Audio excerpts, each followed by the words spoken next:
again for another webinar. Find out and know the historical sites of our country as well as the story behind that place. Last time, we found out the historical sites and stories about Metro Manila, or the NCR region. And now, we will go on to Region 1. Region 1 will satisfy you with the best of culture and nature, sites that make us turn back on our history. Region 1 allows you to explore different provinces like Pangasinan with their hundreds of islands and 100 flavors. Ilocos Norte will give you the best culture and nature, and a journey to a sacred place in La Union, and a trip to a heritage village of the Philippines, Ilocos Sur.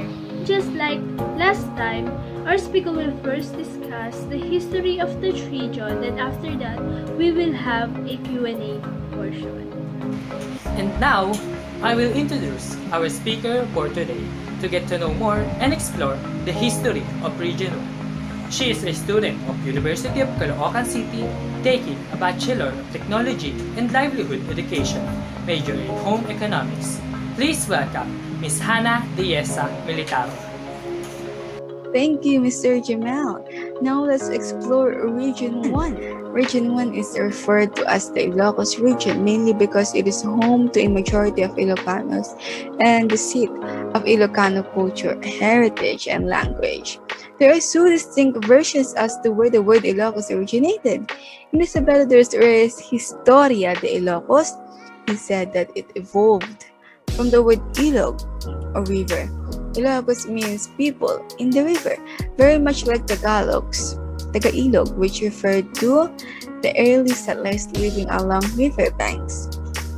The Spanish arrived in 16th century and established Christian missions and governmental institutions to control the native population and convert them to the Roman Catholic Church. In 1901, the region came under American colonial rule, and in 1941 under Japanese occupation. Before Region 1 was modified by Ferdinand Marcos, Pangasinan was not yet part of the Region 1, but now Pangasinan is part of it.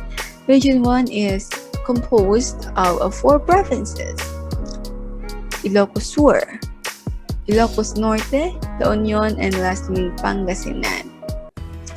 First, let's talk about Ilocos Sur.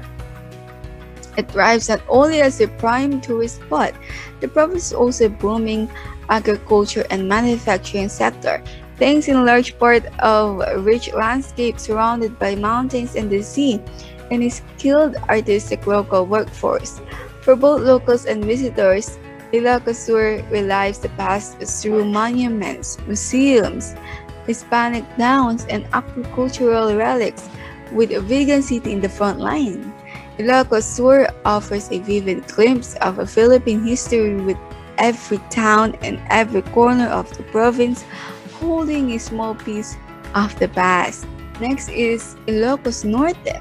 It is noted for being the birthplace of former President Ferdinand E. Marcos, who led an authoritarian rule over the country during the latter half of his incumbency.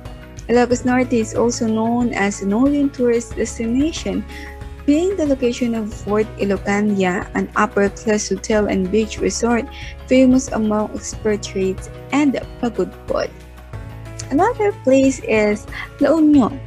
From its inception as a province up to the Second World War, and one of the tourist historical spots is in San Fernando City. La Union is formerly called Pindangan, from the Ilocano word pindang, meaning the traditional way of preserving fish. And lastly, the province of Pangasinan is not just blessed with natural attractions, it is also a home of historical places which will be treasured for a lifetime. The people from Pangasinan aren't just part of history, but places here have been special part too of what we can be called a legend. Thank you, Miss Hannah, and please stand by for a while for the question and answer portion. So, if you have any questions, you can use our chat box or raise your hand. Miss Ira is raising her hand.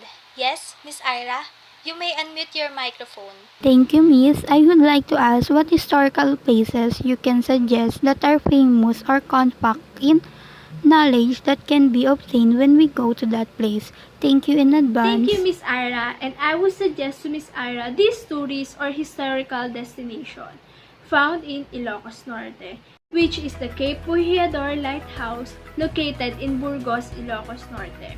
It is a cultural heritage of Burgos.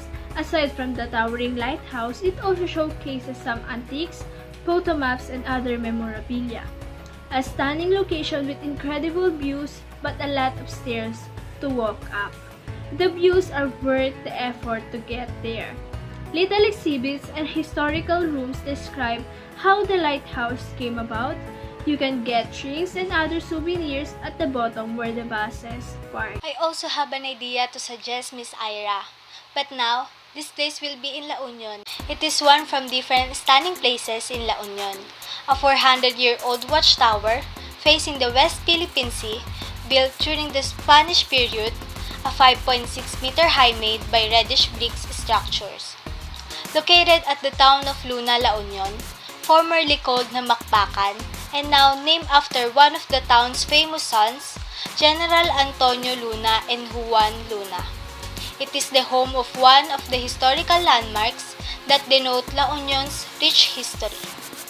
The Luna Watchtower was built during the pre-Spanish times as a lookout point for impending attacks of Japanese, Chinese, and Moro pirates or danger from the sea. To also give my suggestion, this place is located in Pangasinan. It is famous and legendary spot if it can be called Old St. John's Cathedral in Zamora Street, Dagupan City.